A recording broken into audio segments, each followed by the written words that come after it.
So I recently purchased this MIDI lathe in order to teach a beginning woodturners video series, and because I'm on a really tight budget, I could not afford to get a stand, plus the fact that I don't really like the stands options out there.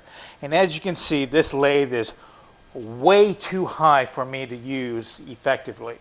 So in this video, I'm going to make a stand for this lathe, and the design I'm going to be using is going to be easily adaptable for a lot of other different shop tools or even side tables and stuff like that around the house. So while I'm making it for lathe, understand that you can use the same techniques all over the place. Now here's the general design of the stand I'm going to be building. It's one I built for my dad back in 2017, and I did do a video on it. But that video really wasn't about building the stand. It was more a deep dive on the importance of shoulders on the mortise and tenon joint and how to cut a mortise and tenon joint. The stand itself was kind of ancillary, so you wouldn't be able to watch that video and build this stand to this design. This video is going to more focus on the process of building it, and because I already have that video on mortise and tenon joints, we don't really need to dive too much on that one. I can just tell you I'm putting a mortise and tenon here. Now this is going to be a trestle design, and it's going to incorporate a lot more than the mortise and tenon joint. We have similar joints, which is like a half lap, angle mortise and tenon, and we're going to be pegging. I'm going to be doing some bridle aspects to it, all to make a really solid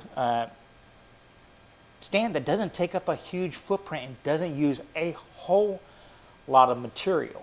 Again, this same setup could be done for a dining table using the same exact techniques if you wanted to. Now, like all my shop equipment, I'm just going to be making this out of 2x material. 2x12, 2x10, doesn't really matter because I'm doing my mortician work on it to get to the parts that I really need. And I've already got a video out there where I deep dive in how I go about selecting good quality material from a 2x stack and milling it all up. So if you need that kind of information in detail, that's a video to go see. But I'd rather get straight to the heart of the material. So here's just a quick montage of me milling up the stuff.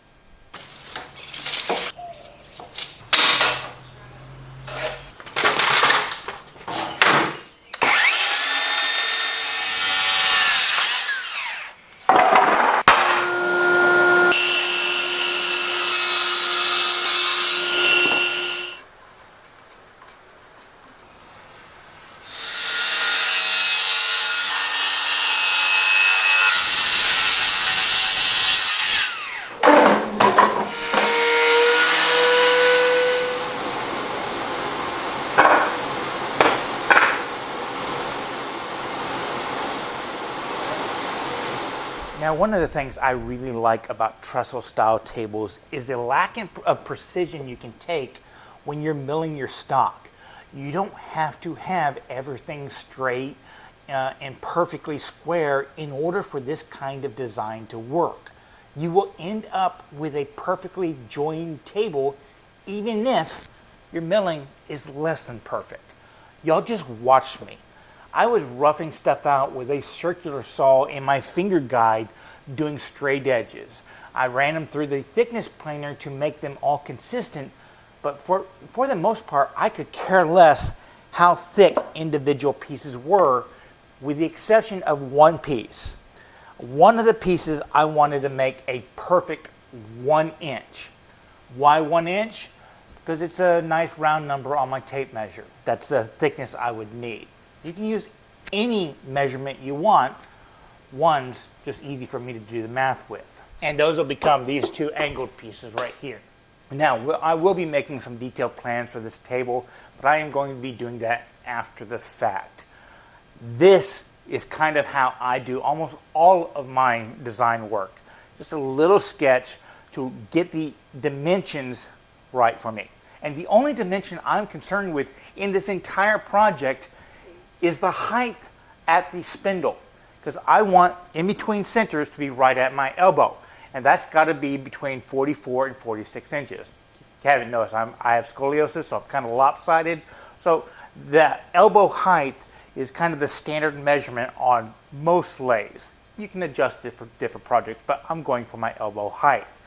That's the only truly critical thing. Everything else can be relative. I don't really care how thick the tabletop is as long as it's thick enough to support the thing. I don't care how thick the legs are. Basically, I just milled off a little top of it to make them look good.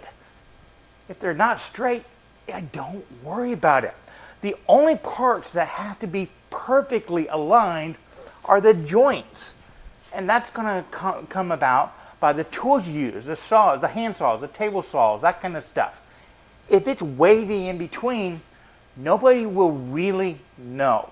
As long as it looks good, it's going to be good. And the glue ups I did were for the bottom piece that the legs attached to, and I ran them through the thicknesser just to make them parallel. I did not joint these, and I used clamps to kind of squeeze it together because Southern Yellow Pine has a little flex to it. So even if it was bowed a little bit, clamps would secure it together, and really I don't care if the final product is completely straight because this is the only part where joinery is going to happen. And cosmetically, you can't tell if that's straight or not. And I got 2 of those. I also did go ahead and laminate up my top. Once again, it's flat enough. And with all those imperfect boards, imperfectly measured, imperfectly dimensioned, in order to get my perfect desired height, 44 to 46 inches, I can build this entire thing with relative measurements, meaning sticking one board up to the other, marking the line, sawing the line, and only have to really be concerned with one measurement. That's this shoulder right here. Because as you build all that, and depending upon where you put that shoulder, gives you your height.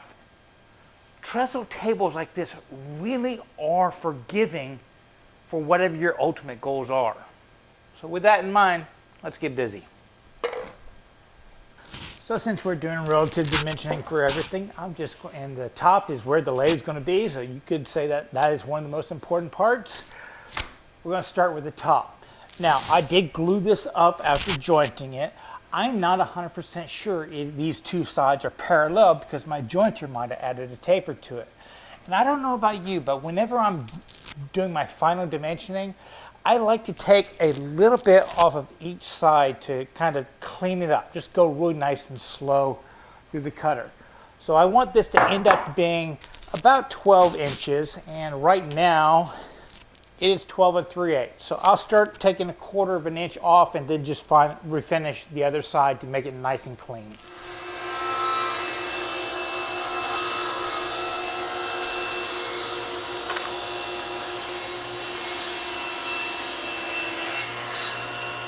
And I haven't made a crosscut sled yet, and my miter saws, it's a little bit too dangerous to crosscut 12 inches. So I'm just going to use a cross-cutting guide with a circular saw to get it to my length. And that's just a matter of squaring one side of the board and then cutting it to that length.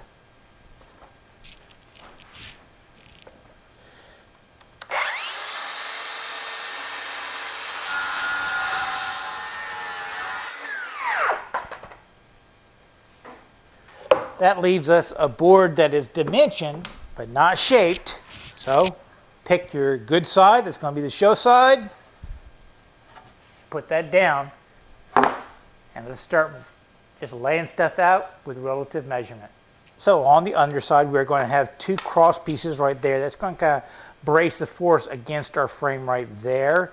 And it's going to come out pretty close to the end. But I am going to put some kind of chamfer on the side for cosmetic reasons. So how about we just say we come in maybe 1 inch from each side.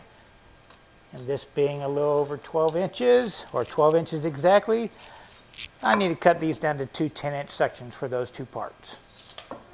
And while you can do that any way you want, I'm going to use this fancy little miter gauge. Square up one end.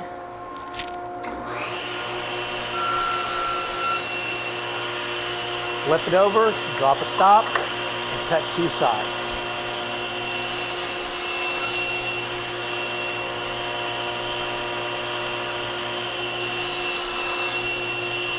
So back to my first version, that was these two pieces right here, and obviously our table is going to be a little bit wider because we are now dealing with a midi lathe instead of a mini lathe. On this particular one, I put the legs way out to the end, and then the stretchers coming through, they protruded a little bit out. But I'm going to want to lighten the top a little bit with bevel, so I'm not going to have the legs so far close to the edge. I'm going to bring them in just a tad bit more on this one, which tells us that we want our stretchers to be maybe an inch and a quarter less than the length of our tabletop. So we have blanks for 3 stretchers, 2 narrow ones that are the same height and thicknesses, and the third one which is a little bit taller, but it is the same thickness. That thickness variation is important. So we're coming over here, and if we want the stretchers to come out an inch and a quarter from the edge, do we like that? Sure, why not? Which once again, I come back to my fancy miter gauge. The tabletop is 36 inches, an inch and a quarter on each side. That's 2.5 inches. 36 minus 2.5, 33.5 inches. So I can come over here and set the fancy little thing to 33.5 inches. I will square up one side, making sure I get the best looking side, and then cut it to length, just like I did on the other parts.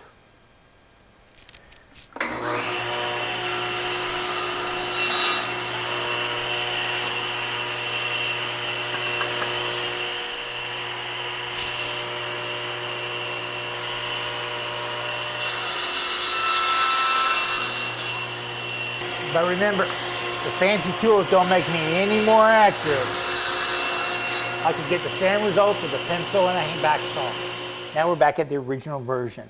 And remember me talking very seriously about this angle piece. It had to be a consistent thickness. I chose 1 inch. And notice all these stretchers that I have going across, they're bigger than the 1 inch. That gives a good purchase for the shoulder of the tenon that's working right here to give it strength. That's what that original video was all about, the strength of the Mortising tenon joint derived from the shoulder. But this whole layout, you notice right here, because that is now thicker, I have a lap joint because this distance right here is 1 inch. And that is because the 2 top stretchers, I put a lap joint into the legs that created that distance that is 1 inch, so that that center beam, let me see if you can see it, see those angle pieces? They actually ride up inside that center piece right here, and thus creating the distance that these need to be because it is now flush. So for all these stretchers, I now need to work out a lap joint so that they come into the legs enough to create a 1 inch gap right here, and the tenon that sticks through on the bottom one is that exact 1 inch. So I now have my 2 short stretchers on those little cross beams, and then the long one's going to be up here. Remember, this is upside down, and we are going to slide our angle pieces in here, and they are that 1 inch. And this is the thickness that I've got to get to. So I'm going to create a permanent reference with this marking gauge right here to that distance. Remember me saying it really didn't matter what it was. I just picked 1 inch because it was a nice number to remember. So if I set my gauge, lock it down, and until the end of this project, I do not change this gauge at all, I'll be all okay. So what I want to do is, on these pieces right here, I like the idea of having the tenon that comes through be the same thickness that over here for symmetry. So on each edge, I'm going to come over, I'm going to mark all the way across like that, and I'm going to mark the part of the wood that I'm going to remove so that when it sits, it'll be flush right here and it'll extend into the leg just a little bit. So I'm removing that material right there. And make sure that you do remove the same on both sides.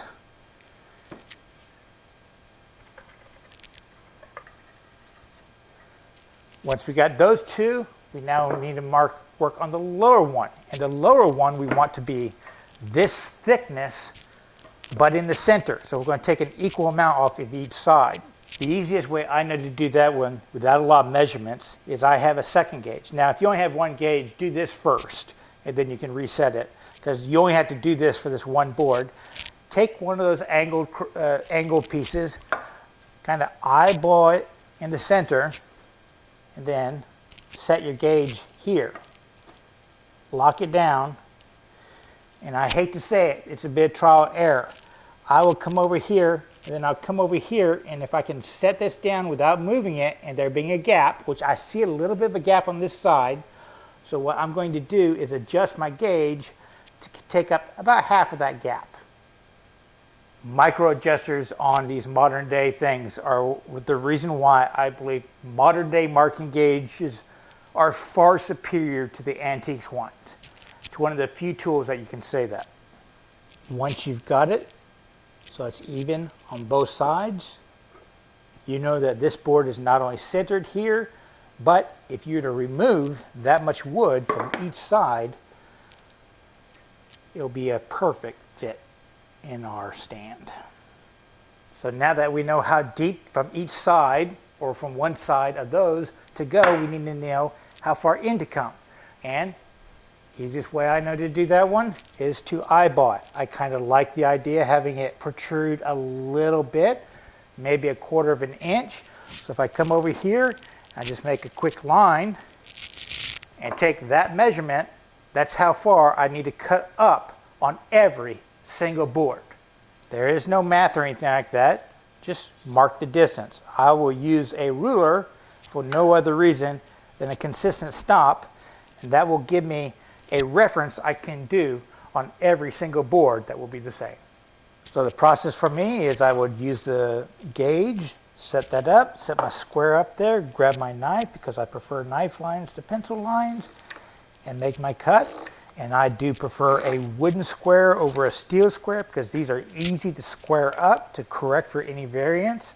And I do check them every single time. And the reason why I'm using this instead of this time is because my nice expensive stair is slightly out of square. So I now need to get some needle files and file these down to put it back into square. Wooden squares are just a lot easier to do. And FYI, I do sell these on my website. And even if I was using power tools or something like that to remove this material from the cheeks, I would still use the marking gauge to set my depths because it just kind of severs the fibers and gives you a cleaner cut, and it actually gives you something to set your tools up to so you don't have to do as much measuring.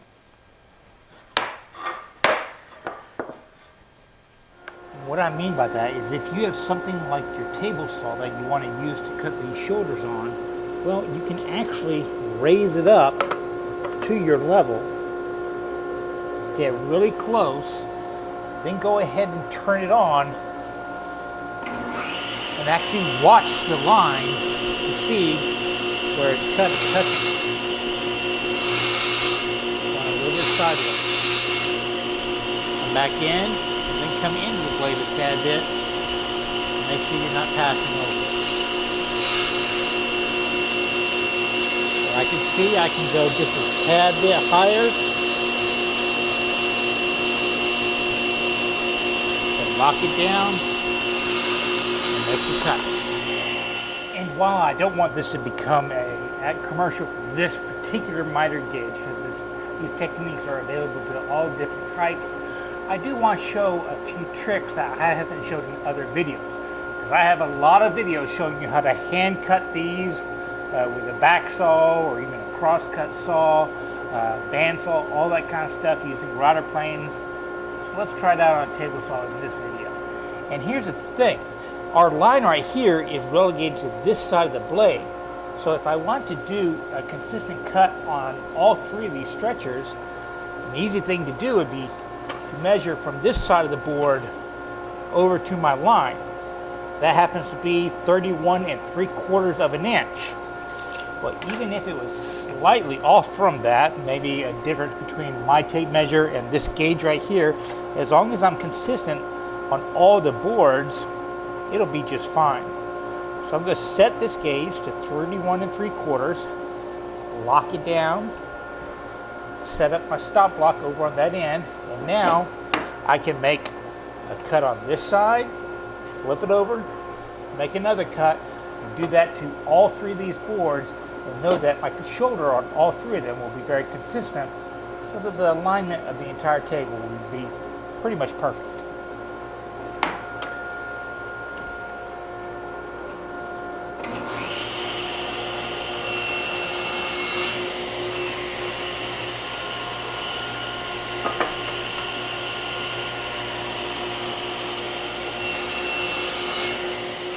You can always go back and check to verify that the top of the bat ears of your cutting saw just kiss that layout line you marked out.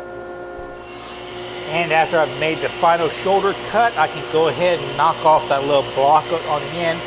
And since the height is already set up, I'm just going to nibble away the tenon. It'll leave little bat ears going across, but I can take that away with a chisel, maybe a little sandpaper. But hey, if it's already set up, might as well take advantage of it.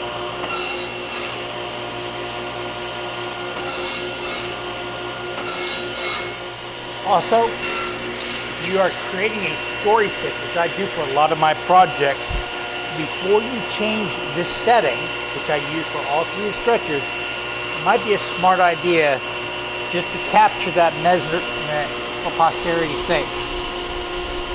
So, a quick nick, you'll always be able to reset your jigs. Next up is cutting the recess in the legs for the top stretchers to fit into. And I'll do that the exact same way as I cut the tenons off on the stretchers themselves. No need to repeat that lesson. Well, other than to say that the amount that I'm cutting off is simply dictated by whatever thickness this board turned out to be. Remember, I could care less what it actually is because I can take measurements directly from the piece.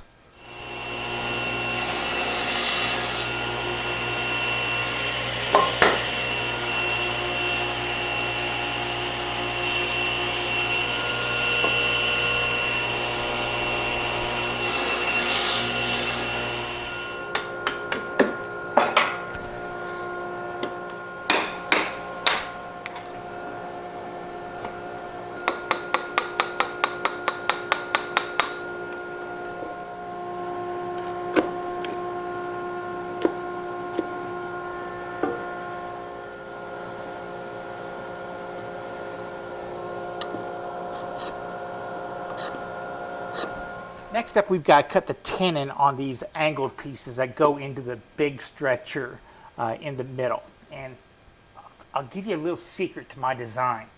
I didn't want to have to measure exactly where this was. So these top pieces, they can extend wherever they want to be. In fact, I pegged them after the fact. So the only part of these that I have to be really critical of is getting the tenon to the right size of the mortise. The mortise is going to be a 1/2 inch because I have a 1/2 inch mortising bit in my mortising machine. I'm just going to make it easy on myself. So I've just got to make sure that the angle that both of these are at are the same. This particular one I did at 45 degrees, as you can tell on both sides. I kind of like that one. But if you wanted to do it at 30 degrees or more or less, it's entirely up to you. Just make them consistent so they'll fit in the mortise the same, and then they'll roughly go into the top stretchers about the same spot. Now, in the beginning when I was milling up these, I did tell you that I wanted to make these two angle pieces exactly 1 inch, and I was pretty careful about getting it there. And I kind of joked that it's just a nice round number. Well, the other reason was I knew I had to put a 1/2 inch tenon on these, and the easiest way to get a 1/2 inch out of 1 inch is just take a 1/4 inch off of each side, and I happen to have a 1/4 inch feeder gauge, which is going to make setting up for this cut using a table saw a lot easier. Now, even if I was doing this by hand, I would still be using the feeler gauge to set up the knife mark.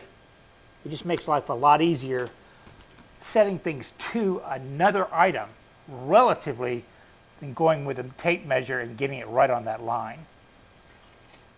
And as I said, I'm going to be choosing 45 for my angle for no other reason than I have this cool miter saw and it's all preset for me.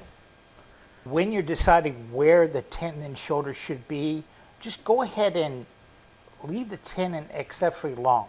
We can cut it to length after the fact to fit the mortise, whatever that turns to be, but you don't want to have to go back and recut this stuff.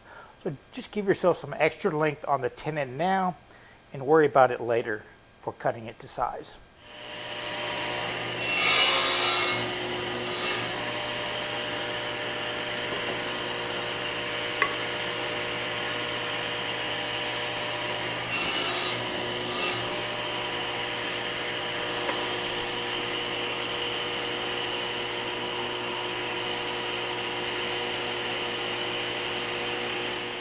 To finish this tenon, we actually need to square off this corner right here because I'm going to be cutting the mortise straight in.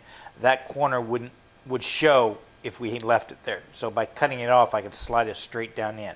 I do know some people that will take that and glue it on this side so that they can get more glue surface there. But you know, you're going to end up with enough glue surface that it'll be fine. This is one of those times where I am not going to waste my time figuring up some kind of jig. I have a 90-degree square right there. I'll use that same shim to figure up a 1/4 inch gap. I will draw the line and then saw the line.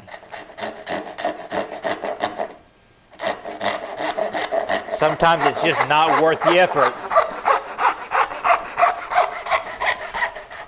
to set up all those power tools.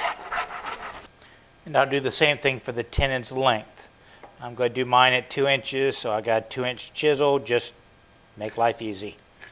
Draw the line, saw the line. If you want to use a flush cut saw, you can do the same thing for the other side. Just cut down to your baseline.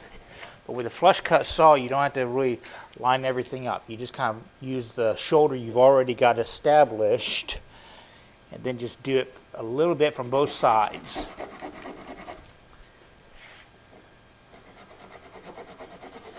And you will end up with a straight line down to the base.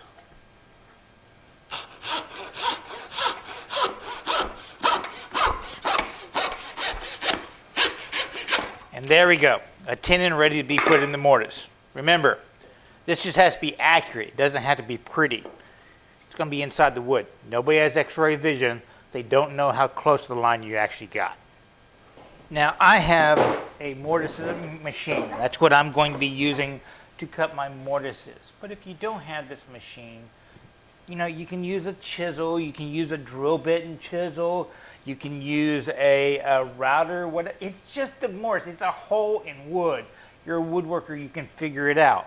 But if you're curious about how this machine works, I do have a video that went a deep dive into setting this kind of things up. And if you remember, I've been very critical about using a 1/2 inch for a lot of the mortises and stuff like that, simply because I have a 1/2 inch bit. Now, if you don't have this machine or you don't have a bit, you know, maybe size it to whatever chisel size those tenons to whatever chisel you're going to be using, or whatever drill bits or router bit or whatever. The principle is the same. You size the tenons to fit the mortise that you can create. Now, no matter what method you're going to use to cut the mortises, you still got to do the layout. And if you've seen a pattern with me, I'm a big fan of not measuring. I'm also a big fan of kind of having elements repeat throughout a process. So this stretcher, this is the middle stretcher, and these are the top stretchers, and these diagonals are going to go up here. Well, I like the idea of maybe doing the distance that this thing starts being the same distance of the stretcher right there. So an easy way to do that one is just to take one of the other ones, bump it up to that shoulder, and just mark it off with a pencil. Now that I have that mark off, I can position this thing right where it touches it, get it flush, and what do you know? I can very easily mark off where my mortise needs to be cut. Transfer those over, and you're assured you're going to have a perfectly sized mortise. I'm just going to put mine in the middle of that center beam. Now, in my particular example, if you remember, I cut the tenons to that thickness, so in order to make sure I cut my mortise thick enough, I'll just put a nice little Sharpie line as a depth stop, just making this a little bit too deep.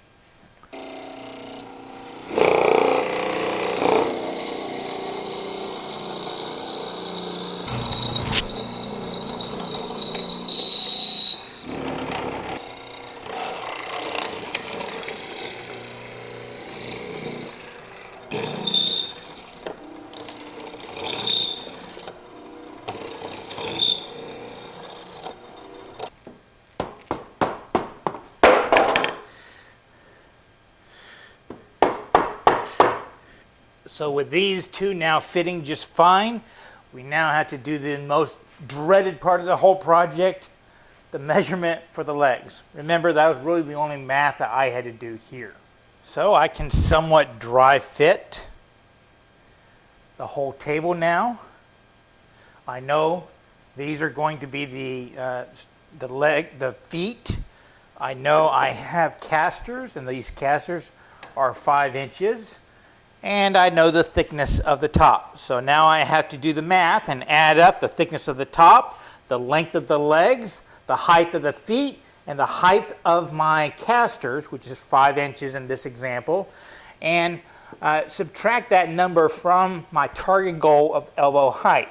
And that is going to tell me how much up from the bottom of the legs I need to cut the shoulders for those tenons. Yeah, this is the time we've got to be good at math. Or you can just set it all up on table and measure, which in my example brings the total height to 48 1/8, because the lathe itself is basically 14 7/8 up to the middle of the spindle. Lots and lots of numbers. So if I have a target goal of 45, that means my shoulder needs to be 3 1/8 inches up from the bottom of those legs right now.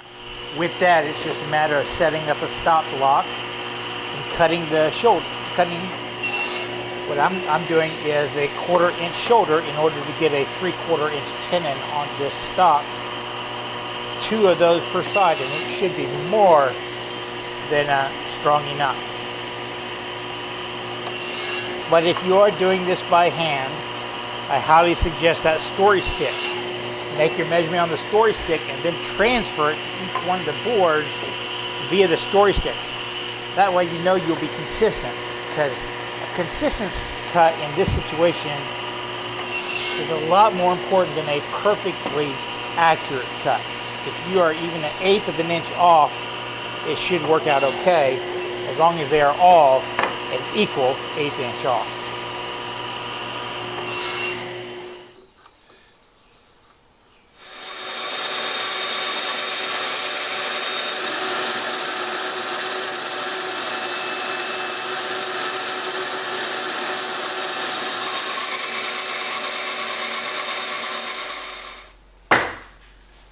Now, cutting the mortises from the legs into, I guess for the lack of a better term, feet, we have some options here. And it kind of comes down to just some real practical advice. Now, common sense would tell you just center the legs on the feet. But I want you to think about how you're using the lathe and its center of gravity. We have the lathe way up here. I'm just going to draw it in as a big solid blocks, because that's the heaviest thing we have on our lathe. Our base is roughly 12 inches across, just a little bit wider than the lathe itself, and our legs are going to be coming down in 2 big legs right here. Now, if we were to center that on the base, understand the lathe is right in front of us, and the normal action we have, we're always putting a little pressure forward. So our force is actually coming out this way. So if we were to offset those legs, maybe make it a little bit shorter on the side we are standing, and put it a little bit longer here, every little inch more you go over there, it just kind of makes it more stable, because we're pressing into it a little bit. Even though we're not supposed to, it ends up happening. I did it exaggerated on Dad's version, where I had it fairly short in back and really long in front, for the simple reason I have a lot of little kids that were standing on that side, and I just wanted to be ultimate safe right here. Also, you have an option of how big to make the legs. I just made mine twice as big as the tabletop. So if my lathe is 12 inches, I went 24 just for stability's sake. You can make it narrower if you have more confidence or if you're bracing it up against a wall. I just find that twice as wide is stable enough. So with my 2 feet, I'm just finding the prettier side, and that's going to be my up side. And I'm going to find the center on both versions. Oh, and I also want you to take a look at my 2 feet. This is a prime example of how to properly and improperly use grain direction. I was just trying not to buy more wood. So on this leg right here, I used 2 center sections of log. These I took off the sides. So basically I got what they call bastard or rift sawn grain on this one, where it's kind of going at a 45, and this one I've got the diagonals. So if you look at this leg right here, no matter how you position it, the grain looks homogeneous. It looks good. Whereas this one right here, depending upon how you walk around it, it looks, you know, cathedrals, quarter sawn, cathedrals, quarter sawn. So it looks different as you walk around it. This is really distracting on like table legs and stuff like that. You don't want that look. Whereas even though I did a glue up, because they were both bastard grain, it looks proper. So when you're laying out your tables, your legs and stuff like that, unless you know it's shop equipment and you already know the lesson, so you don't have to do it, and you're just trying to save money, choose your grain wisely.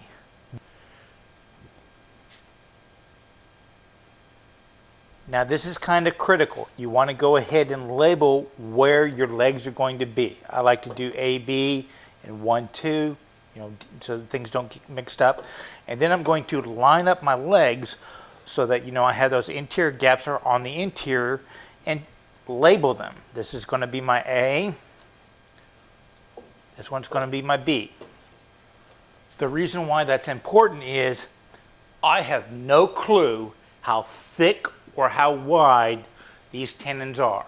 I'm going to take my measurements directly from the piece. So I want to make sure that when I do that one, in case there's any variation within them, that this one is custom fitted to the mortise I'm going to create in this foot to this tenon. And in my design, those 2 legs on each side are going to be exactly 1 inch apart, because this piece right here was 1 inch. So what I would do is I will put this right in between the 2 legs, just as it will be whenever we glue this whole thing up. Kind of straighten up and then clamp it so it doesn't move. Then by simply placing it right on the feet, I can take the perfect measurement relatively. I don't ever have to actually know what this measurement is. I just mark it where it is. 1, 2, 3, 4. Can't go wrong if you took the measurement right off the piece. I can do the same exact thing, lining it up equally from both sides and taking my width measurement. Or once again, you can do the trial error method where you just take a gauge and you kind of just set it so it no longer moves it from either side, and you'll know you'll be dialed in. And just so you know, if you're using construction lumber or softer hardwood, if it is a tad bit loose, you can always load up the tenon cheeks with a little bit of sawdust to tighten it up. Now, that won't, not if it's hugely loose, you know, glue in some shims, but a little sawdust sometimes mixed with the glue will tighten up slightly loose joints. But I'm going to be pegging draw boring mine, so loose doesn't really matter that much. So after you got it laid out, remove the material as best you can. Once again, I'm going to use my mortising machine.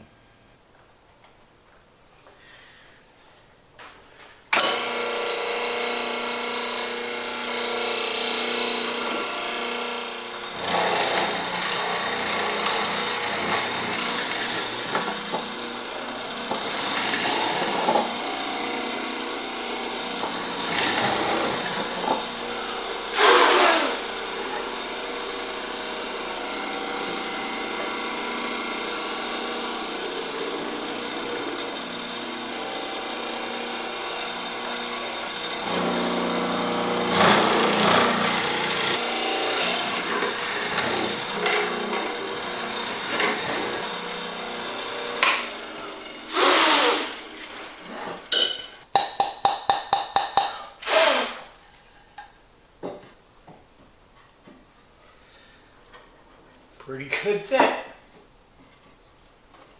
That'll work. We now have a completed trestle table with the exception of these two pieces right here which go up underneath the table to kind of stabilize it. And I actually leave those to the very end after I've glued everything up because I'm doing relative measurements. And if something gets shifted in the glue up, I want those to accommodate it to lock everything together. And that'll make more sense when you see what we're going to do. But right now, we have a completed trestle table, except everything's really blocky. So you might as well take this time to customize the individual parts, to shape the feet, to shape the legs, to shape the stretchers, to add your personality to this project, which is what I'm about to do now.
And with that, the cosmetic shaping is done.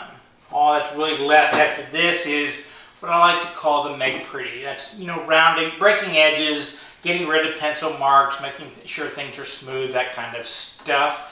And then we're going to start the glue up, which, because I do not like to stress myself out, we're going to do in sections.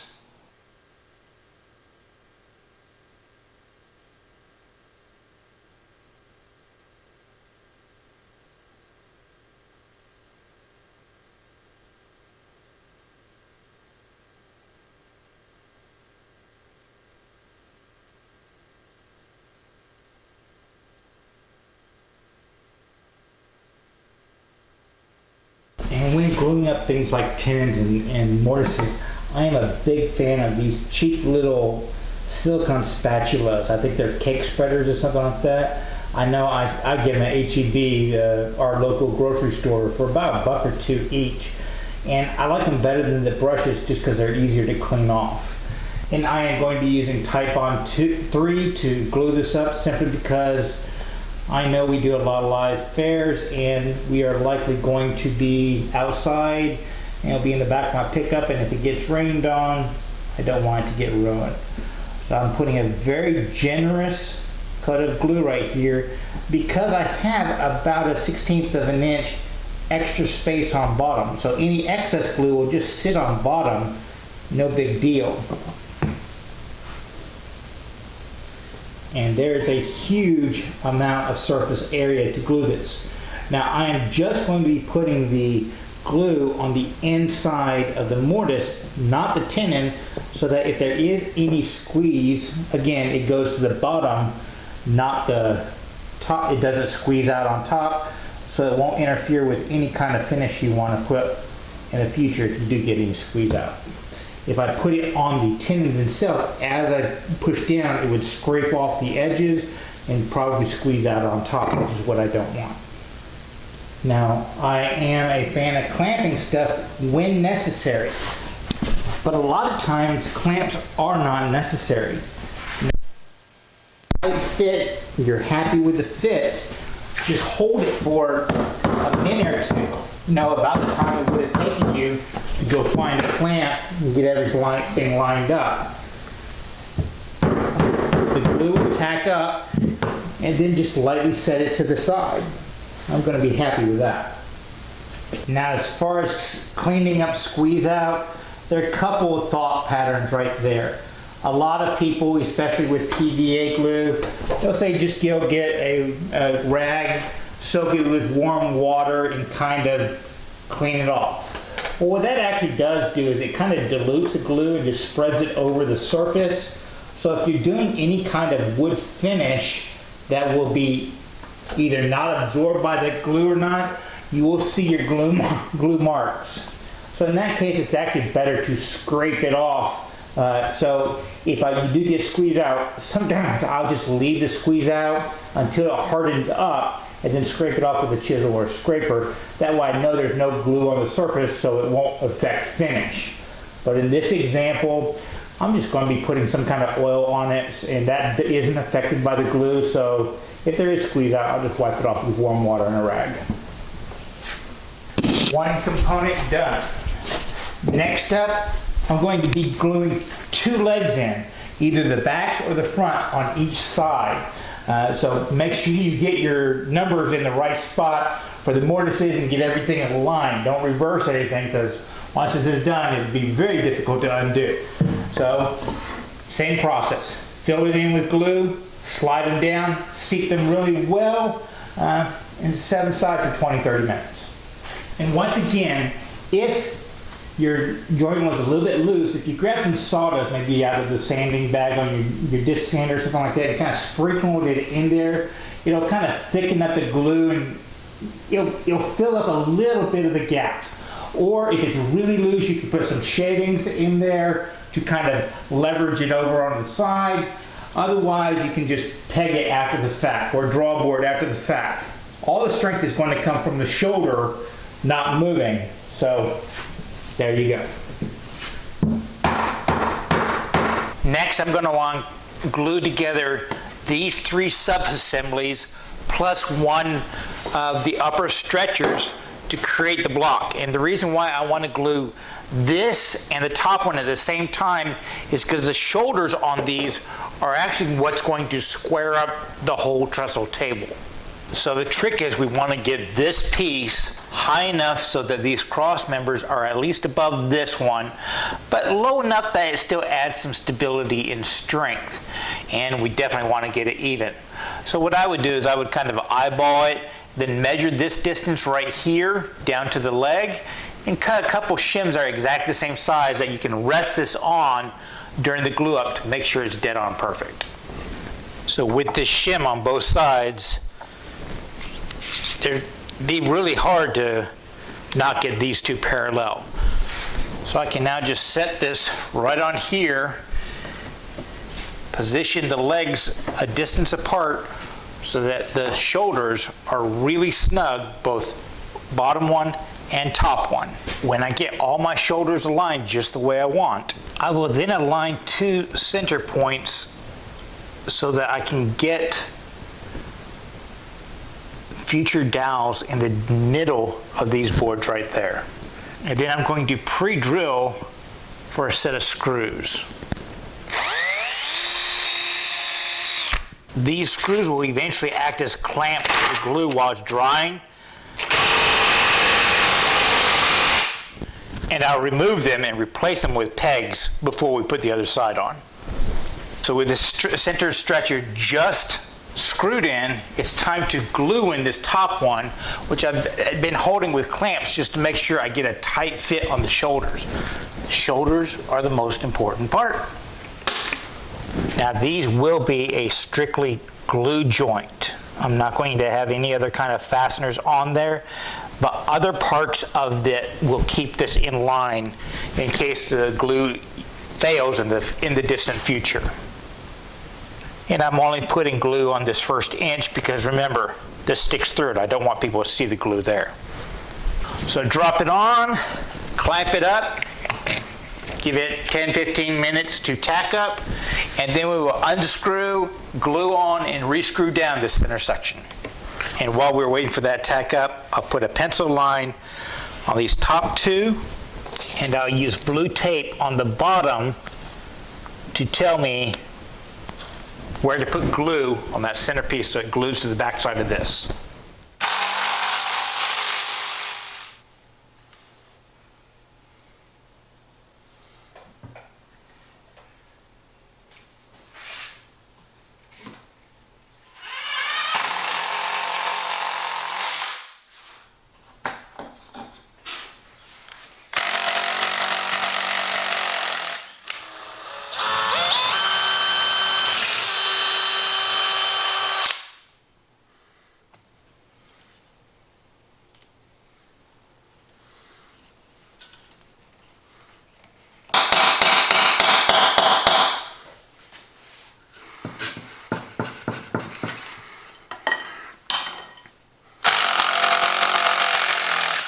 Now the purpose of stretchers are to keep these from moving back. So having four large dowels going through this piece into that piece, this is serving its purpose. You don't need any more glue strength right there. But I would like to, double up and put glue here. The problem is that whenever we drive down this leg in here, because the fittings are so tight, all you're going to be doing is spreading the glue down this face, which would be kind of ugly. So the thing to do is to use blue tape. The blue tape will make the squeeze out or the glue being dragged along there a lot easier to remove because you just peel it off. So now it's just rinse and repeat. Glue, spread, assemble, clamp, and wait for it to tack up.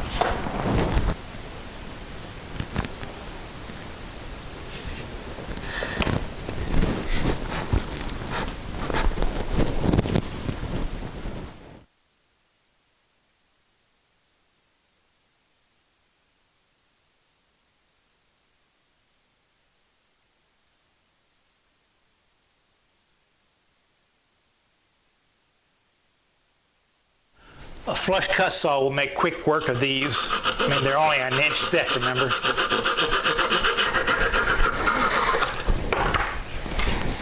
Now what's going to lock this entire trestle table together, even if all the glue joints and everything somewhat fail? Well, it's the fact that we have mortise and tenons on the bottom. The two legs are coming up in mortise and tenon, and we have them right here. So we know that the bottom cannot spread anyways, but you know, theoretically right now we could separate these out if we put enough force on it. So if we can somehow lock these together so that they won't spread out, we have an incredibly strong table. And that's actually the secondary purpose for these little tabletop braces, because we're going to do a lap joint where we're going to cut half of the board away on this side, half of it on that side, so that it will sit flush on this, and it's going to have a piece of wood coming down in the middle and on both sides to lock all that together. So how do we do that one? We find centers and we just do exactly what we've been doing all along. We mark a line, we saw a line, we get rid of the waste.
So of course I took a little time to shape it. I also added 2 holes right above here, and that's going to attach this down to the stand.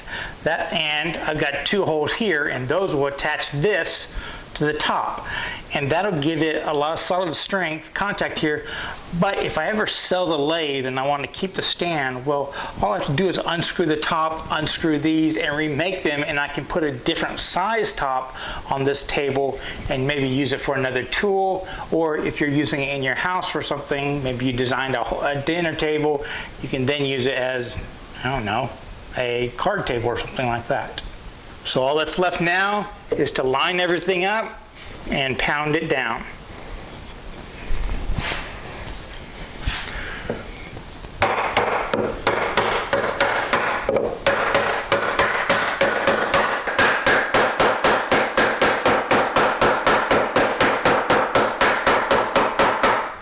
And then I can use a plane to sand it so it's dead flush.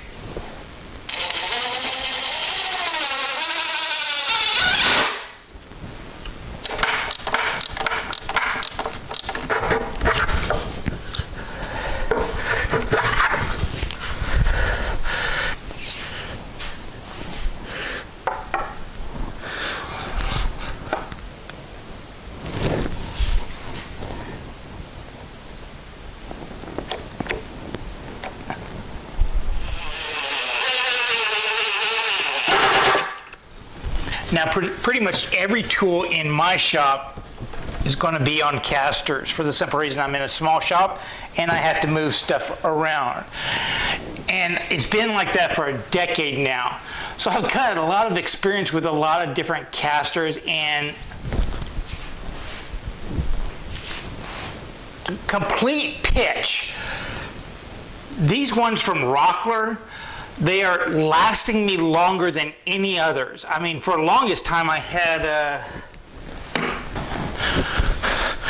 ones like these, which I just had to take off of an item because one of them, literally the bolt broke on them. I've had ones that, you know, had the red wheels that you buy at a very common, cheap, discounted store.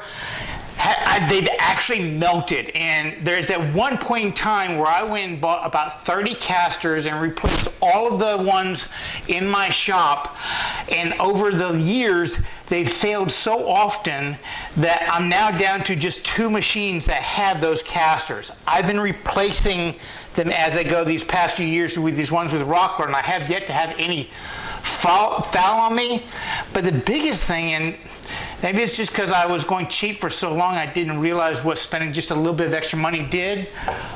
They lock a lot more solid. Not only can you stop the wheel rolling, you can stop it spinning. And if you've ever used casters, you know that even though it's locked, if it rotates around, the tool still moves.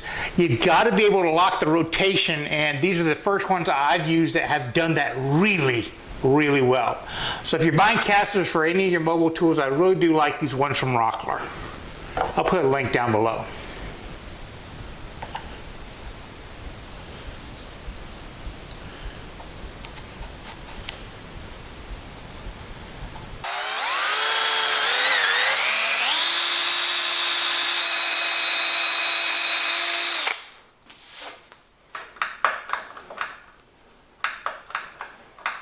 Now in the past I have not put finish on my shop equipment, maybe a little wax to beat up glue drips and stuff like that, but because Dad's going to be using this and he tends to use a lot of stickier stuff, I am going to throw on some Danish oil on mine. But if you're like me, you built out of pine, this would be a perfect painted project. Even a trestle table like this, I could really see painting the undercarriage completely black or a really dark color and then leaving the top natural for a cool effect. So experiment on stuff like this. If it's not your dining room table, just shop equipment, add a little color. But because I'm doing Danish oil, I'm going to do this outside because it stinks.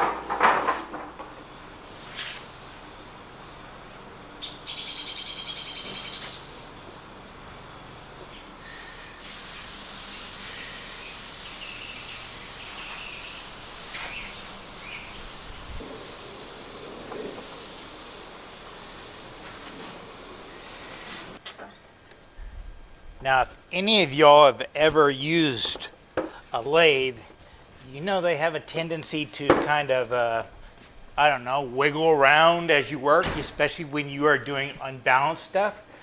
And unfortunately, the jets, the Mini and this one, don't seem to have a way to bolt them down to whatever table you're working on. But on the last edition, Dad came up with an ingenious way to keep it from kind of vibrating around and moving on the table. First thing you want to do is position the lathe on the stand exactly where you want it. Me personally, I'm making sure every single side of it is completely encased. That way, as I'm moving it around, I'll always be bumping the wood and not anything that might be hanging off. Especially stuff like the button, which would be kind of expensive to replace, and anything that might snag other parts, like the engine handle. But I am locating it farther this way so that the main weight, being the engine, the tailstock, and that kind of stuff, is going to be more central towards the center of the stand if possible. Then the idea is you take a dowel and a corresponding Forstner bit the same size. Go ahead and put the Forstner bit right next to it. Can you hear that? I'm putting right next to it. And then give it a good tap to give you a good anchor point.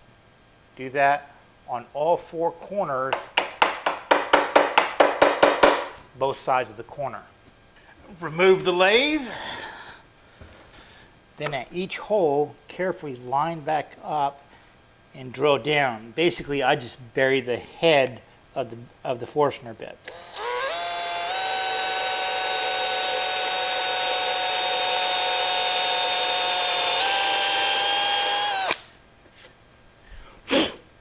Then now take that Forstner bit's head and mark off just a tad bit more than it. So it's a little, whenever I cut something off, it'll be a little bit higher. Grab myself some sandpaper. And then what you do is you round over the corners of the dowel. Drop it into your miter gauge or whatever you want to use and saw you off a little tiny plug. You're going to need 8 of these, so just rinse and repeat. After that, it's just a matter of tapping them in. Make sure you put the bevel side up though. That way it won't splinter in the future. Then you should be able to just return it to the same exact spot every single time, because it's going to fit right on those little pegs, and because they have that slight chamfer, it'll just drop down perfectly. Voila. There just is no way that is going to vibrate off of the table. You'll move the whole table before that thing will vibrate from that spot. So there we go. All the math adding up. Appears to me it's right at my elbow height now, right between the spindles. Our goal from the get-go. Now I hope y'all picked up that, again, this is just a trestle table. This particular application, I was making a lathe stand, but there's no reason why you couldn't be making, a stand for your thickness planer, drill press, kitchen table, a student desk, a coffee table, or even a very long bench. Trestle designs are really, really flexible. And when we look back at what we actually did, we drew a line, we chopped or sawed a line. Everything else was just the kind of playing around with artistic interpretation. Super simple, super flexible, super easy to build in a relatively quick time. Well, I hope you enjoyed this video, picked up a few tips or tricks and stuff like that. Please subscribe, tell all your friends, that kind of stuff. I will have information on plans down in the description below, along with some links. Some of them will be affiliate, some of them won't. I will have that clearly labeled of the different supplies and tools I used in this video. But in the end, I want you to remember that it is always worth the effort to learn new stuff so you can create stuff and share it with others. Y'all be safe and have fun.